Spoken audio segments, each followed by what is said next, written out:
Hello ನಮಸ್ತೆ, ನಾನು ಜಾನು. Welcome to Janu logs. Friends, ಇದು ಗುರುವಾರದ ಲಾಗ್ ಆಗಿರುತ್ತೆ. ಬೆಳಗ್ಗೆನೇ ಸ್ಟಾರ್ಟ್ ಮಾಡ್ಕೊಂಡಿದ್ದೀನಿ ಇವತ್ತು ಲಾಗನ್ನು. ಇವತ್ತು ಗುರುವಾರ ನಮ್ಮ ಮನೆಯಲ್ಲಿ ರಾಯರ ಪೂಜೆ. ನೋಡಿ, ಸೂರ್ಯನ ಕಿರಣಗಳು ನಮ್ಮ ಅಡುಗೆ ಮನೆಯಲ್ಲಿ ಯಾವ ಥರ ಬೀಳ್ತಾ ಇದೆ ಅಂತ. ಪ್ರತಿದಿನ ಅಷ್ಟೇ ಈ ಥರ ಸೂರ್ಯನ ಬೆಳಕು ನಮ್ಮ ಮನೆಗೆ ಕರೆಕ್ಟಾಗಿ ಕಿಚನ್ ಒಳಗಡೆ ಬೀಳ್ತಾ ಇರುತ್ತೆ.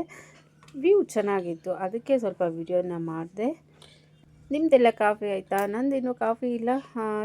ಫಸ್ಟು ಟಿಫನ್ ರೆಡಿ ಮಾಡಿಬಿಟ್ಟು ಆಮೇಲೆ ಕಾಫಿ. ಒಂದೊಂದು ದಿನ ಫಸ್ಟ್ ಆಗುತ್ತೆ, ಒಂದೊಂದು ದಿನ ಟಿಫನ್ ಎಲ್ಲ ರೆಡಿ ಮಾಡಿ ಆದಮೇಲೆ ಆಗುತ್ತೆ. ಇವತ್ತು ಟಿಫನ್ ರೆಡಿ ಮಾಡ್ತಾನೆ ಟೀ ಇಟ್ಟಿದ್ದೀನಿ. ಟೀ ಇಟ್ಟಿಲ್ಲ ಇನ್ನು, ಈಗ ಇರ್ತೀನಿ ಟೀ ಮಾಡೋದಕ್ಕೆ. ಇವತ್ತು ರಾತ್ರಿ ಸ್ವಲ್ಪ ತಂಗ್ಳನ್ನ ಇದೆ, ಅಂದರೆ ಮಿಕ್ಕಿದೆ ಸ್ವಲ್ಪ ರಾತ್ರಿ ಇದು ಅನ್ನ. ಏನಾದರೂ ಅನ್ನ ಮಿಕ್ಕಿದ್ರೆ ನಾನು ಈ ಥರ ಮಾಡಿಬಿಡ್ತೀನಿ, ಅಂದರೆ ಖಾರ ಪೊಂಗಲ್ನ ಮಾಡ್ತೀನಿ. ಏನಾಗುತ್ತೋ ಬಿಡುತ್ತೋ ಬೆಳಗ್ಗೆ ಮಾತ್ರ ಟಿಫನ್ ರೆಡಿ ಆಗಿಬಿಡ್ಬೇಕು ರಕ್ಷಾ ಕಾಲೇಜು ಹೋಗೋಷ್ಟರಲ್ಲಿ. ಅದಕ್ಕೆ ಟಿಫನ್ ಮಾಡ್ತಾಯಿದ್ದೀನಿ. ಟಿಫನ್ಗೆ ಇನ್ನು ಖಾರ ಪೊಂಗಲ್ಗೆ ಚಟ್ನಿ ಬೇಕಲ್ವ, ಅದಕ್ಕೆ ಕಾಯಿ ಚಟ್ನಿ ಮಾಡ್ತಾಯಿದ್ದೀನಿ. ಸ್ವಲ್ಪನೇ ಮಾಡ್ತಾಯಿದ್ದೀನಿ, ಒಂದು ಟೈಮ್ಗಾಗೋಷ್ಟು. ಫ್ರೆಂಡ್ಸ್, ನಿನ್ನೆ ನನ್ನ ಫ್ರೆಂಡ್ ಫೋನ್ ಮಾಡಿ ನಮ್ಮನೆ ಅದೇ ಮೊಳಕೆ ಕಾಳ್ದು ಬಸ್ಸಾರು ಮಾಡಿದ್ದೀನಿ ಅಂತಂದ್ಲು. ನನಗಂತೂ ಆವಾಗಲೇ ಅವಳು ಹೇಳ್ತಾ ಇದ್ದಂಗೆ ಅನಿಸ್ಬಿಡ್ತು, ನನಗೂ ಮೊಳಕೆ ಕಾಳು ಬಸ್ಸಾರು ಮಾಡಿ ಮುದ್ದೆ ತಿನ್ನಬೇಕು ಅಂತ. ನಮ್ಮ ಮನೇಲಿ ಈ ನಡುವೆ ಮುದ್ದೆನೇ ಮಾಡಲಿಲ್ಲ, 3-4 ಡೇಸ್ ಏನು ಆಗ್ಬಿಡ್ತು. ನಂಗೆ ನೆನಪೇ ಇಲ್ಲ ಯಾವತ್ತು ಮುದ್ದೆ ಮಾಡಿದ್ದು ಅಂತ. ಅದಕ್ಕೆ ಇವತ್ತು ಮುದ್ದೆ ಮಾಡೋಣ ಅಂತ ಅಂದ್ಕೊಂಡಿದ್ದೀನಿ. ಆ ಥರ ಅಂದ್ಕೊತಿದ್ನ, ಹಾಗೆ ಸಾಂಬಾರು ಇದೆಯಲ್ಲ ಅಂತ ನೆನಪಾಯಿತು. ನೆನ್ನೆದು ಮಸೊಪ್ಪು ಮಾಡಿದ್ದೆ ಅಲ್ವಾ, ಅದು ಇನ್ನೂ ಸ್ವಲ್ಪ ಇದೆ, ಫ್ರಿಜ್ಜಲ್ಲಿ ಇಟ್ಟಿದ್ದೀನಿ. ಈಗ ಆಗುತ್ತೆ, ನೈಟ್ಗೆ ಆಗುತ್ತೆ, ಇವತ್ತು ನೈಟ್ಗೆ ಆಗುತ್ತೆ. ಸರಿ, ಇವತ್ತು ಕ್ಯಾನ್ಸಲ್ ಆಯಿತು ಬಸ್ಸಾರು ಮಾಡೋದು. ನಾಳೆ ಮಾಡಿಬಿಡೋಣ ಅಂತ ಕಾಳೆಲ್ಲ ನೆನೆಸ್ಬೇಕು ಅಂತ ನೆನಪಲ್ಲಿ ಇಟ್ಕೊಂಡಿದ್ದೀನಿ. ಮರ್ತೋಗ್ಬಿಡ್ತೀನಿ ನಾನು ಒಂದೊಂದು ಸಾರಿ. ಅದಕ್ಕೋಸ್ಕರ ನೋಡಿ ನನಗೆ ಎಂಥ ಆಸೆ ಅಂತ, ಬಸ್ಸಾರು ಮುದ್ದೆ ತಿನ್ನಬೇಕು ಅಂತ ಆಸೆ. ಯಾವುದೋ ಒಂದು ಶಾರ್ಟ್ಸಲ್ಲಿ ಹಾಕ್ತಾ ಇರ್ತಾರೆ ನೋಡಿ, ಅಂಬಾನಿ ಹೆಂಡ್ತಿ ಕೇಳೋದೆಲ್ಲ ಬಂಗಾರ ವಜ್ರ ವೈಡೂರ್ಯ, ನಾವು ಮಾತ್ರ ಪಾನಿಪುರಿ ಮಸಾಲೆ ಪುರಿ 50 ರೂಪಾಯಿ ಮ್ಯಾಟ್ರ್ ಕ್ಲೋಸ್ ಅಂತ. ಆ ಥರ ನನಗೆ ಅದು ನೆನಪು ಬರ್ತಾಯಿತ್ತು ನನಗೆ. ಯೂಟ್ಯೂಬ್ ಶಾರ್ಟ್ಸ್ಗೆ, ಇನ್ಸ್ಟಾಗ್ರಾಮ್ಸ್ಗೆಲ್ಲ ಅದು ಕಾಮಿಡಿ ಇದರಲ್ಲಿ ಹಾಕ್ತಾ ಇರ್ತಾರಲ್ವ, ನನಗೆ ಅದು ನೆನಪು ಬರ್ತಾಯಿತ್ತು. ಅಯ್ಯೋ ಎಂಥ ಆಸೆ ಅಪ್ಪ, ಮುದ್ದೆ ಬಸ್ಸಾರು ತಿನ್ನೋ ಆಸೆ ಅಂತ ನಾನು ನೆನೆಸ್ಕೊಂಡು ನನಗೆ ನಾನೇನು ಹಾಕ್ಕೊತಿದ್ದೆ. ಅದನ್ನು ನಿಮ್ಮ ಜೊತೆನೂ ಶೇರ್ ಮಾಡಿದೆ ಅಷ್ಟೇ. ಫ್ರೆಂಡ್ಸ್, ನಿಮ್ಮನೇಲೂ ಅಷ್ಟೇ ರಾತ್ರಿ ಇದೇನಾದರೂ ಅನ್ನ ಉಳಿದಿದ್ದರೆ ವೇಸ್ಟ್ ಮಾಡೋಕ್ಕೆ ಹೋಗ್ಬಿಡಿ. ನೋಡಿ, ಈ ಥರ ಮಾಡ್ಕೊಳ್ಳಿ, ಬೆಳಗ್ಗೆ ಹೊತ್ತು ಒಳ್ಳೆ ಟಿಫನ್ ಆಗುತ್ತೆ. ಸಾಮಾನ್ಯವಾಗಿ ಖಾರ ಪೊಂಗಲ್ ಎಲ್ಲರೂ ಇಷ್ಟಪಡ್ತಾರೆ ಅಂತ ಅಂದ್ಕೊಂಡಿದ್ದೀನಿ. ನನಗಂತೂ ಇಷ್ಟ, ಪೊಂಗಲ್ ಇಷ್ಟ. ಪೊಂಗಲ್ ಚಟ್ನಿ ಜೊತೆ ನನಗಿಷ್ಟ ಆಗುತ್ತೆ. ಎಲ್ಲರಿಗೂ ಅದೇ ಥರ ಇರಲ್ವಲ್ಲ. ಏನಾದರೂ ನಿಮ್ಗೆ ಇಷ್ಟ ಇದ್ದರೆ, ಅನ್ನ ವೇಸ್ಟ್ ಆಗಬಾರ್ದು ಅನ್ನೋದೇನಾದರೂ ಇದ್ದರೆ ಈ ಥರ ಖಾರ ಪೊಂಗಲ್ನ ಮಾಡ್ಕೊಳ್ಳಿ. ಎಣ್ಣೆ, ಸಾಸಿವೆ, ಕರಿಬೇವು ಎಲ್ಲ ಹಾಕಿ, ಮೆಣಸು, ಜೀರಿಗೆ ಹಾಕಿ, ಸ್ವಲ್ಪ ಕೊಬ್ಬರಿನೂ ಇದ್ದರೆ ಹಾಕಿದರೆ. ನಮ್ಮನೇಲಿ ಕೊಬ್ಬರಿ ಹಾಕಿದ್ರೆ ಇಷ್ಟಪಡಲ್ಲ. ಈ ಪೊಂಗಲ್ಗೆಲ್ಲ ಸ್ವಲ್ಪ ಕೊಬ್ಬರಿ ಅದೆಲ್ಲ ಕಟ್ ಮಾಡಿ ಹಾಕಿದ್ರೆ ಅದು ಇಷ್ಟಪಡಲ್ಲ, ಅದಕ್ಕೆ ನಾನು ಹಾಕ್ತಾಯಿಲ್ಲ. ಹಸಿಮೆಣ್ಸಿನ್ಕಾಯಿ, ಗೋಡಂಬಿ ಎಲ್ಲ ಇದ್ದರೆ ಸ್ವಲ್ಪ ಒಗ್ಗರಣೆ ಮಾಡಿ ಹಾಕ್ಬಿಟ್ಟು, ಇರೋ ಅನ್ನನೆಲ್ಲ ಸ್ವಲ್ಪ ಮಿಕ್ಸ್ ಮಾಡಿಬಿಟ್ಟು, ಸ್ವಲ್ಪ ಹೆಸರುಬೇಳೆ ಬೇಯಿಸ್ಬಿಟ್ಟು ಇದಕ್ಕೆ ಹಾಕಿ ಮಿಕ್ಸ್ ಮಾಡಿ, ತುಂಬಾ ಚೆನ್ನಾಗಿರುತ್ತೆ ಖಾರ ಪೊಂಗಲ್. ಸ್ವಲ್ಪ ಉಪ್ಪು, ಅರಿಶಿನ, ಅನ್ನನೂ ವೇಸ್ಟ್ ಆಗಲ್ಲ, ಹಾಗೆ ಟಿಫನು ರೆಡಿ ಆಗುತ್ತೆ. ತುಂಬಾ ಸಖತ್ತಾಗಿತ್ತು. ಮಾಮೂಲಿ ಪೊಂಗಲ್ ಮಾಡೋ ಥರನೇ ಇತ್ತು. ಪೊಂಗಲ್ ಮಾಡೋ ಥರ ಇಲ್ಲ, ಆ ಥರ ಅಲ್ಲ, ಪೊಂಗಲ್ ಇರೋ ಥರನೇ ಇತ್ತು. ತುಂಬಾ ಚೆನ್ನಾಗಿತ್ತು. ಇನ್ನು ಇದಕ್ಕೇನಾದರೂ ಸ್ವಲ್ಪ ವಡೆ ಗಿಡೆ ಮಾಡಿಕೊಂಡ್ರೆ ಇನ್ನೂ ಚೆನ್ನಾಗಿರುತ್ತೆ. ಅಷ್ಟೆಲ್ಲ ಬೆಳಗ್ಗೆ ಮಾಡೋಕ್ಕೆ ನನ್ನ ಕೈಲಂತೂ ಆಗೋಲ್ಲ. ತಿನ್ನಬೇಕು ಅನಿಸುತ್ತೆ ಅಷ್ಟೇ. ಯಾರಾದರೂ ಮಾಡಿಕೊಡ್ರೆ ತಿನ್ಬೋದು, ಇನ್ನು ನಾವೇ ಮಾಡ್ಕೊಳ್ಬೇಕಲ್ವಾ. ತಿನ್ಬೇಕಂದಿದ್ದೆಲ್ಲ ಮಾಡ್ಕೊಡೋರಿದ್ದರೆ ತಿನ್ಬೋದು. ನಾವೇ ಮಾಡ್ಕೊಂಡು ತಿನ್ನೋದು ಅಂದರೆ ಸ್ವಲ್ಪ ಕಷ್ಟನೇ ಅಂತ ಹೇಳ್ಬೋದು.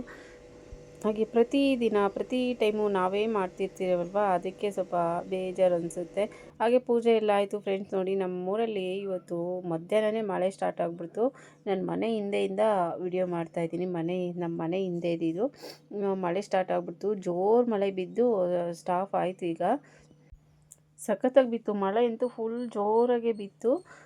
ಇಷ್ಟೊತ್ತಿಗೆ ಇವತ್ತು ಮಧ್ಯಾಹ್ನವೇ ಮಳೆ ಬಂದುಬಿಡ್ತು. ಒಂಥರ ಮಳೆ ಸ್ಮೆಲ್ಲೆಲ್ಲ ಒಂಥರ ಚೆನ್ನಾಗಿರುತ್ತೆ.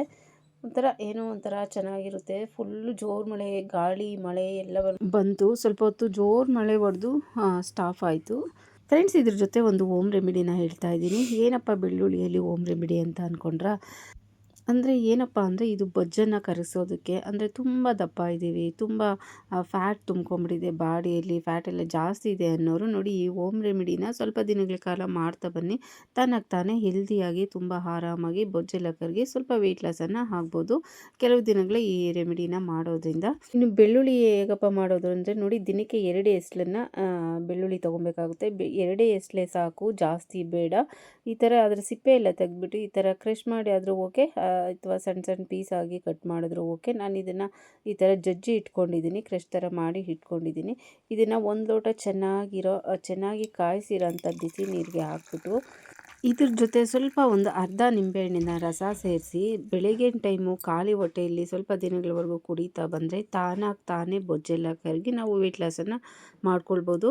ಬೆಳ್ಳುಳ್ಳಿ ಇಟ್ಟಿರೋದ್ರಿಂದ ಎರಡೇ ಎಸ್ಲು ಸಾಕಾಗುತ್ತೆ, ಜಾಸ್ತಿ ಹಾಕೋದಕ್ಕೆ ಹೋಗಬೇಡಿ ಫ್ರೆಂಡ್ಸ್. ಬೆಳ್ಳುಳ್ಳಿ ಎಷ್ಟು ವಾಸನೆ ಇರುತ್ತೆ ಅಂತ ಎಲ್ಲರಿಗೂ ಗೊತ್ತೇ ಇರುತ್ತೆ. ಇದರ ವಾಸನೆಗೆ ಏನಪ್ಪ ಕಾರಣ ಅಂದರೆ ಅದರಲ್ಲಿರೋ ಆಲಿಸಿನ್ ಎನ್ನೋ ಅಂಶ ಇರೋದ್ರಿಂದ ಈ ಬೆಳ್ಳುಳ್ಳಿ ವಾಸನೆ ಇರುತ್ತೆ. ಈ ಆಲಿಸಿನ್ ಅಂಶ ನಮ್ಮ ದೇಹದಲ್ಲಿರುವ ಫ್ಯಾಟನ್ನು ಬರ್ನ್ ಮಾಡೋದಕ್ಕೆ ತುಂಬಾ ಹೆಲ್ಪ್ ಮಾಡುತ್ತೆ ಅಂತ ಹೇಳ್ಬೋದು. ಹಾಗೆ ಬೆಳ್ಳುಳ್ಳಿ ನಮ್ಮ ಡೈಜೆಷನ್ ಪ್ರಾಬ್ಲಮ್ಗೂ ಒಳ್ಳೆಯದು ಅಂತಲೇ ಹೇಳ್ಬೋದು.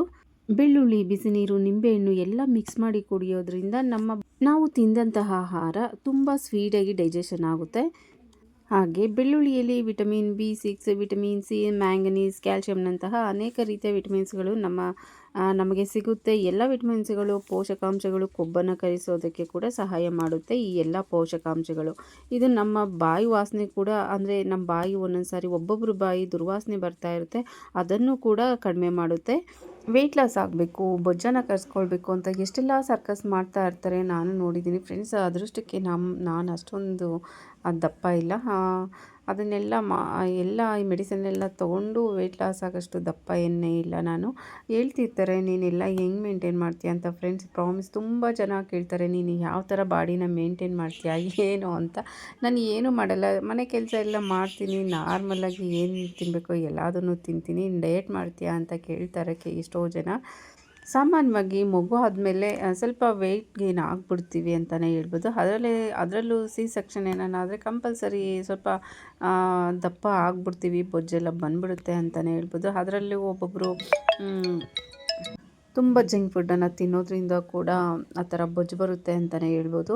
ದಪ್ಪ ಆಗೋದಕ್ಕೆ ಅಂದರೆ ವೆಯ್ಟ್ ಗೇನ್ ಆಗೋದಕ್ಕೆ ನಾನಾ ಥರದ ರೀಸನ್ ಇರುತ್ತೆ. ಒಬ್ಬೊಬ್ಬರಿಗೆ ಒಂದೊಂದು ರೀಸನ್ ಆಗಿರುತ್ತೆ, ಎಲ್ಲರಿಗೂ ಒಂದೇ ರೀಸನ್ ಇರಲ್ಲ. ಒಬ್ಬೊಬ್ಬರಿಗೆ ಒಂದೊಂದು ಕಾರಣ ಇರುತ್ತೆ. ಒಬ್ಬೊಬ್ಬರಿಗೆ ಹಾರ್ಮೋನ್ ಇಂಬ್ಯಾಲೆನ್ಸಿಂದ ಆ ಥರ ಆಗುತ್ತೆ, ಒಬ್ಬೊಬ್ಬರಿಗೆ ಫುಡ್ಡು ಇಂದನೂ ಆಗ್ತಾರೆ, ಒಬ್ಬೊಬ್ಬರಿಗೆ ಅದೇ ಆವಾಗಲೇ ಹೇಳ್ದಂಗೆ ಒಬ್ಬೊಬ್ಬರು ಒಂದೊಂದು ಥರ ಆಗ್ತಾರೆ.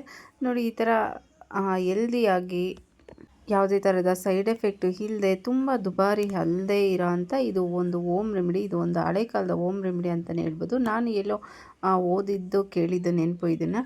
ಯಾರಿಗಾದರೂ ಆ ಥರ ಹೆಲ್ದಿಯಾಗಿ ನಾವು ವೆಯ್ಟ್ ಲಾಸ್ ಆಗಬೇಕು ಅಂತ ಏನಾದರೂ ಆಸೆ ಇದ್ದರೆ ಈ ಹೋಮ್ ರೆಮಿಡಿಯನ್ನು ಒಂದು ಸಾರಿ ಟ್ರೈ ಮಾಡಿ ನೋಡಿ. ಇದರಿಂದ ಏನು ಲಾಸ್ ಆಗೋಂಥದ್ದೇನೂ ಇಲ್ಲ ಫ್ರೆಂಡ್ಸ್. ಇದನ್ನು ಯಾವಾಗ ತೊಗೊಬೇಕು ಅಂದರೆ ಬೆಳಗ್ಗೆ ಎದ್ದಿದ ತಕ್ಷಣ ಖಾಲಿ ಹೊಟ್ಟೆಯಲ್ಲಿ ತೊಗೊಬೇಕು. ಕಾಫಿ, ಟೀ, ಟಿಫನ್ ಏನು ಮಾಡದೇ ಇರೋ ಮುಂಚೆ ಖಾಲಿ ಹೊಟ್ಟೆಯಲ್ಲಿ ಇದನ್ನು ತೊಗೊಳ್ಬೇಕಾಗುತ್ತೆ. ದಿನಕ್ಕೆ 1 ಟೈಮ್ ಮಾತ್ರ. 1 ತಿಂಗಳು 2 ತಿಂಗಳ ಥರ ತೊಗೊಳ್ಳೋದ್ರಿಂದ ಏನೂ ಪ್ರಾಬ್ಲಮ್ ಆಗೋಲ್ಲ. ಇದನ್ನು ಏನಾದರೂ ಮೆಡಿಸನ್ ತೊಗೊತಿದ್ರೆ ಏನಾದರೂ ಬಾಣಂತಿರು, ಪ್ರೆಗ್ನೆನ್ಸು, ಮೆನ್ಸು ಮತ್ತು ಚಿಕ್ಕ ಮಕ್ಕಳು ಈ ಥರ ಇರೋರೆಲ್ಲ ಬೇಡ. ಒಂದು ಮಿಡಲ್ ಏಜರು ಹೆಲ್ದಿ ಆಗಿರೋರು ಈ ಹೋಮ್ ರೆಮಿಡಿನ ಮಾಡ್ಕೊಳ್ಳಿ. ರಿಸಲ್ಟ್ ನಿಮಗೆ ಏನು ಅಂತ ಗೊತ್ತಾಗುತ್ತೆ. ಅಕಸ್ಮಾತ್ ಯಾರಾದರೂ ಈ ಹೋಮ್ ರೆಮಿಡಿನ ಟ್ರೈ ಮಾಡಿದರೆ ರಿಸಲ್ಟ್ ಹೇಗೆ ಬಂತು ಅಂತ ರಿಸಲ್ಟ್ ಬಂದಾಗ ಒಂದು ಕಮೆಂಟ್ ಹಾಕಿ. ಹಾಗೆ ಮಳೆ ಬೀಳ್ತಾನೆ ಇತ್ತು. ರಕ್ಷಾ ಕಾಲೇಜಿಂದ ಬಂದಿದ್ದಾಳಂತೆ ಬಸ್ ಸ್ಟಾಪ್ಗೆ. ಅದಕ್ಕೆ ಫೋನ್ ಮಾಡಿದ್ಲು. ನಾನು ಛತ್ರಿ ಎತ್ಕೊಂಡು ಹೋಗ್ತಾ ಇದ್ದೀನಿ ಬಸ್ ಸ್ಟಾಪ್ ಹತ್ರ ಕರ್ಕೊಂಬರೋದಕ್ಕೆ. ಫ್ರೆಂಡ್ಸ್ ನೋಡಿ, ಮಳೆ ಬೀಳ್ತಾನೆ ಇದೆ. ಈಗ ಎಷ್ಟು ಗೊತ್ತಾ, ಆಗ ಎಷ್ಟಾಗಿತ್ತಪ್ಪ ಟೈಮ್ ಅಂದರೆ 4:15 ಆಗಿತ್ತು. ಬೀಳ್ತಾನೆ ಇದೆ ಮಳೆ. ಜೋರು ಮಳೆ ಇದ್ದಿದ್ದರಿಂದ ಪವರು ಹೋಯಿತು, ಮತ್ತು ವ್ಲಾಗ್ನ ಕಂಟಿನ್ಯೂ ಮಾಡಲಿಲ್ಲ. ನೈಟ್ 9:30ಗೇನೋ ಕರೆಂಟ್ ಬಂತು ಫ್ರೆಂಡ್ಸ್. ಇವತ್ತು ಒಂದು ಸಿಂಪಲ್ ವ್ಲಾಗ್ ಅಂತಲೇ ಹೇಳ್ಬೋದು. ಈ ವ್ಲಾಗ್ ನಿಮಗೆಲ್ಲ ಇಷ್ಟ ಆಯಿತು ಅಂತ ಅಂದ್ಕೊತೀನಿ. ಹಾಗೆ ಒಂದು ಹೋಮ್ ರೆಮಿಡಿ ಕೂಡ ಟ್ರೈ ಮಾಡಿ ನೋಡಿ. ಹಾಗೆ ಏನಾದರೂ ಇಷ್ಟ ಆದರೆ ಪ್ಲೀಸ್ ಒಂದು ಲೈಕ್ ಮಾಡಿ. ಹಾಗೆ ನಿಮ್ಮ ಫ್ಯಾಮಿಲಿ ಫ್ರೆಂಡ್ಸ್ಗೂ ಶೇರ್ ಮಾಡಿ. ಹಾಗೆ ಯಾರ್ಯಾರು ನೋಡ್ತಿದ್ದೀರೋ ದಯವಿಟ್ಟು ಸಬ್ಸ್ಕ್ರೈಬ್ ಮಾಡ್ಕೊಂಡು ಸಪೋರ್ಟ್ ಮಾಡಿ. ನಿಮ್ಮ ಸಪೋರ್ಟ್ ತುಂಬಾ ಮುಖ್ಯ. Thank you for watching.